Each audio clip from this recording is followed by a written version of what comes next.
Hi friends, welcome to my channel. இன்றைக்கி பார்த்தீங்கன்னா ஒரு ஹெல்த்தியான ரெசிபி தான் பார்க்க போகிறோம். இது வந்து எப்படின்னா, எங்கள் அக்கா ஃபோன் பண்ணிட்டு எனக்கு கேக் சாப்பிடணும் போல இருக்கு, ஆனால் கேக் வேண்டாம், அதே மாதிரி மைதா இருக்கக்கூடாது, ஜீனி இருக்கக்கூடாதுன்னு சொன்னாங்க. பேக்கிங்கோட உயிர்நாடியே மைதாவும் ஜீனி முட்டை தாங்க.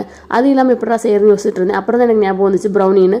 ஸோ உடனே ப்ரௌனி சைட்லாம் ரெடி பண்ணிவிட்டேன். ஏன்னா அதுவும் ராகி ப்ரௌனி போடலான்னு ஃபஸ்ட்டு முட்டை, நாட்டு சக்கரை இதெல்லாம் போட்டு அடிச்சுட்டு சாக்லேட்டு பட்டர் மெல்ட் பண்ணி வச்சுருக்கேன். அதுவும் போட்டு ராகி ஃப்ளாரும் சேர்த்து நல்லா மிக்ஸ் பண்ணிட்டேன். இந்த ராகி ப்ரௌனியில் வந்து நம்ம baking powder, baking soda, cream, எந்த ஆர்டிஃபிஷியல் எசன்ஸ் எதுவுமே இருக்காது. ஸோ அதனால் குழந்தைங்க கூட சாப்பிடலாம், ரொம்ப ஹெல்த்தியாக தான் இருக்கும். இது வந்து அப்படியே அழகாக பேக் பண்ணி எடுத்துகிட்டு, இதோட டேஸ்ட்டு பார்த்தீங்கன்னா நம்ம ராகியில் செஞ்சோம் அப்படின்ற மாதிரிலாம் கிடையாது. ஏன்னா அட்டகாசமாக இருந்துச்சு டேஸ்ட்டுமே.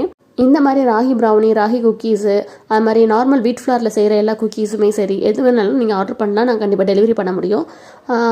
இதோட ஸ்ட்ரக்சர் பாருங்கள் எவ்வளோ சூப்பராக வந்திருக்குன்னு. இது கூடவே கொஞ்சம் பிஸ்கட் ரெடி பண்ணியிருந்தேன், ராகி பிஸ்கட்டு, அப்புறம் வீட் ஃப்ளார் வந்து கடலைப்பருப்பு போட்ட பிஸ்கட்டு, இது எல்லாமே சேர்த்து பேக் பண்ணி டெலிவரி பண்ணியாச்சுங்க. அவ்வளோதாங்க. தேங்க்யூ ஃபார் வாட்சிங்.